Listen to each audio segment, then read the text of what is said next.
Guys, channel पे वापस स्वागत है। आज हम एक ऐसे टॉपिक पे बात करेंगे जो फैसिनेटिंग भी है और थोड़ा स्पूकी भी। मरने के बाद हमारे दिमाग का क्या होता है? ये एक ऐसा सवाल है जिसने सदियों से इंसानों को कंफ्यूज किया है। हम जानते हैं कि जब दिल धड़कना बंद कर देता है तो शरीर के लिए गेम ओवर हो जाता है, लेकिन दिमाग का क्या ये तुरंत बंद हो जाता है या थोड़ी देर रुकता है? मृत्यु के बाद क्या होता है, ये समझने के लिए हमें पहले ये डिफाइन करना होगा कि मरने का मतलब क्या है। सिंपल टर्म्स में मृत्यु तब होती है जब दिल धड़कना बंद कर देता है और ब्लड फ्लो रुक जाता है। इसे कार्डियक डेथ कहते हैं। ऑक्सीजन रिच ब्लड की कांस्टेंट सप्लाई के बिना हमारे ऑर्गन्स काम नहीं कर सकते, वो एक एक करके बंद होने लगते हैं। ये प्रोसेस इरिवर्सिबल है।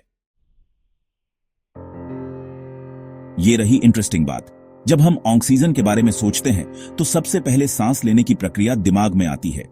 लेकिन क्या आप जानते हैं कि ऑक्सीजन का हमारे शरीर के सबसे महत्वपूर्ण अंग दिमाग पर कितना गहरा प्रभाव पड़ता है?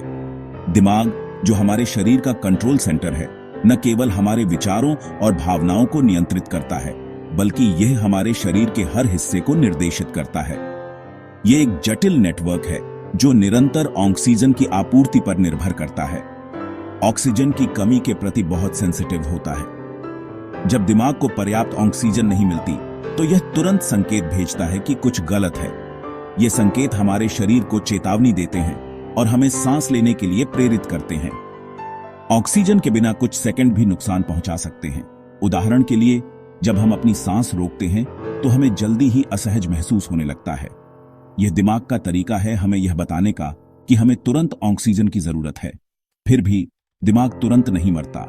यह एक अद्भुत तथ्य है कि दिमाग में इतनी क्षमता होती है कि वह कुछ समय तक बिना ऑक्सीजन के भी जीवित रह सकता है। स्टडीज बताती हैं कि दिल रुकने के 10 मिनट बाद तक दिमाग एक्टिव रह सकता है। यह इसलिए संभव है क्योंकि दिमाग में कुछ समय के लिए ऑक्सीजन की थोड़ी मात्रा बची रहती है। ऐसा इसलिए क्योंकि ब्लड और टिश्यूज में अभी भी थोड़ा ऑक्सीजन बचा हो सकता है। यह ऑक्सीजन दिमाग को कुछ समय तक जीवित रखने में मदद करती है, जिससे यह अपने कार्यों को जारी रख सकता है। इस शॉर्ट विंडो के दौरान ब्रेन सेल्स काम करते रहते हैं। वे अपनी ऊर्जा का उपयोग करते हैं और जितना संभव हो सके उतना सक्रिय रहते हैं। वो इलेक्ट्रिकल सिग्नल्स फायर करते हैं, जिंदा रहने की पूरी कोशिश करते हैं। ये एक अद्भुत प्रक्रिया है जो हमें यह समझने में मदद करती है कि दिमाग कितना रेजिलिएंट है। यही कारण है कि कुछ लोग जो नियर डेथ एक्सपीरियंसेस के बाद रिवाइव हुए हैं, उनको विविड मेमोरीज या आउट ऑफ बॉडी सेंसेशंस होने की बात करते हैं। यह दिमाग की अद्भुत क्षमता का प्रमाण है कि वह कितनी देर तक जीवित रह सकता है और हमें जीवन के बारे में नई समझ दे सकता है। जब दिमाग सर्वाइवल के लिए लड़ता है, तब दूसरे ऑर्गन्स बंद होने लगते हैं। यह एक डोमिनो इफेक्ट की तरह है, जहां एक के बाद एक ऑर्गन फेल होते जाते हैं। यह किस ऑर्डर में होता है, यह अलग अलग हो सकता है, लेकिन जनरली यह सीक्वेंस होता है। सबसे पहले रेस्पिरेटरी सिस्टम, फिर सर्कुलेटरी सिस्टम, उसके बाद नर्वस सिस्टम और अंत में बाकी के ऑर्गन्स। 1. Respiratory system. फेफड़े सबसे पहले जाते हैं। जब लंग्स ठीक से काम नहीं करते तो शरीर को जरूरी ऑक्सीजन नहीं मिल पाती। दिल के पंप करने के बिना वो ऑक्सीजन नहीं ले सकते और कार्बन डाइऑक्साइड बाहर नहीं निकाल सकते। यह स्थिति बहुत ही क्रिटिकल होती है और इमीडिएट मेडिकल अटेंशन की जरूरत होती है। 2. Circulatory system. दिल के काम करना बंद कर देने से ब्लड फ्लो रुक जाता है। जब हार्ट पंप नहीं करता तो ब्लड पूरे शरीर में सर्कुलेट नहीं हो पाता। इससे ऑर्गन्स को जरूरी न्यूट्रिएंट्स और ऑक्सीजन नहीं मिल पाते। बिना इन इसेंशियल एलिमेंट्स के ऑर्गन्स धीरे धीरे फेल होने लगते हैं। 3. Nervous system.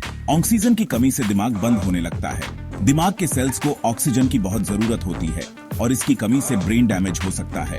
नर्वस सिस्टम के दूसरे पार्ट्स जैसे रिफ्लेक्सेस भी काम करना बंद कर देते हैं। रिफ्लेक्सेस का बंद होना एक संकेत है कि नर्वस सिस्टम सीवियरली अफेक्टेड है। 4. Other organs. लीवर, किडनी और डाइजेस्टिव सिस्टम जैसे ऑर्गन्स भी बंद हो जाते हैं। ये ऑर्गन्स भी ऑक्सीजन और न्यूट्रिएंट्स पर निर्भर होते हैं। ऑक्सीजन और ब्लड फ्लो के बिना वो अपने फंक्शंस परफॉर्म नहीं कर सकते।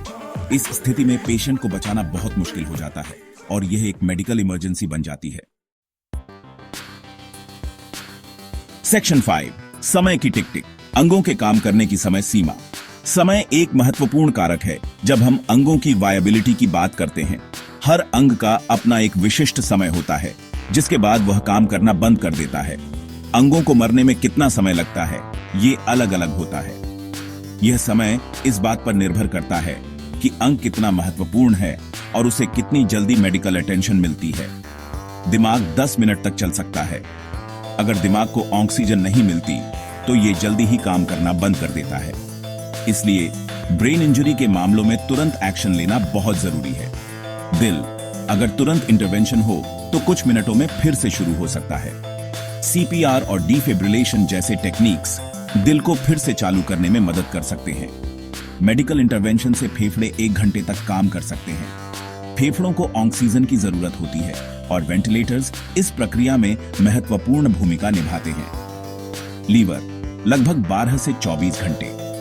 लीवर का काम करना बंद करने का समय इस बात पर निर्भर करता है कि उसे कितनी जल्दी ट्रांसप्लांट किया जा सकता है। किडनी 24 से 48 घंटे तक चल सकती है। डायलिसिस की मदद से किडनी की कार्यक्षमता को कुछ समय के लिए बढ़ाया जा सकता है। और त्वचा और कॉर्निया 24 घंटे तक। ये सिर्फ एस्टिमेट्स हैं। इन अंगों की वायबिलिटी इस बात पर भी निर्भर करती है कि उन्हें कितनी जल्दी प्रिजर्व्ड किया जाता है। उम्र, ओवरऑल हेल्थ और मौत का कारण जैसी फैक्टर्स इन टाइमलाइंस को इन्फ्लुएंस कर सकती हैं। एक स्वस्थ व्यक्ति के अंग अधिक समय तक वायबल रह सकते हैं, जबकि एक बीमार व्यक्ति के अंग जल्दी फेल हो सकते हैं। इसलिए हर केस यूनिक होता है और मेडिकल प्रोफेशनल्स को हर स्थिति का अलग से आकलन करना पड़ता है। डॉक्टर्स और साइंटिस्ट सदियों से मौत पर स्टडी कर रहे हैं। सीपीआर और ऑर्गन ट्रांसप्लांटेशन जैसे मेडिकल एडवांसमेंट्स के थ्रू हमने शरीर के बंद होने के तरीके के बारे में बहुत कुछ सीखा है। उदाहरण के लिए, अब हम जानते हैं कि जो लोग कुछ मिनटों के लिए क्लिनिकली डेड हो चुके हैं, अगर उनका दिल फिर से शुरू हो जाए तो कभी कभी उन्हें रिवाइव किया जा सकता है। ये इमरजेंसीज में इमीडिएट मेडिकल अटेंशन की इंपॉर्टेंस को हाईलाइट करता है। ये एथिकल क्वेश्चंस भी रेज करता है कि मौत कब ट्रूली इरिवर्सिबल होती है।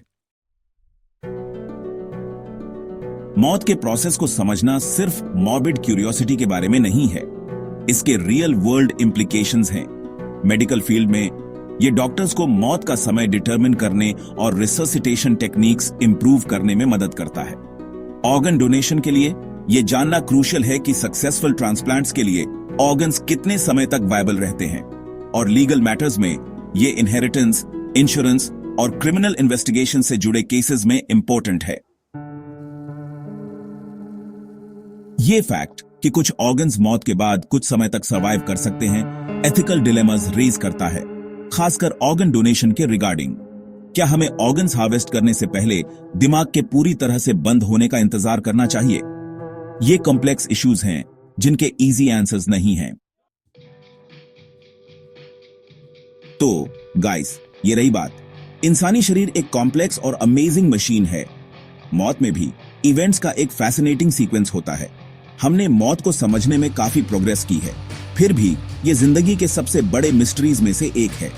अगर आपको ये वीडियो इंफॉर्मेटिव लगा तो लाइक बटन दबाएं और ऐसे ही माइंड ब्लोइंग कंटेंट के लिए सब्सक्राइब करें। अगली बार तक क्यूरियस बने रहे।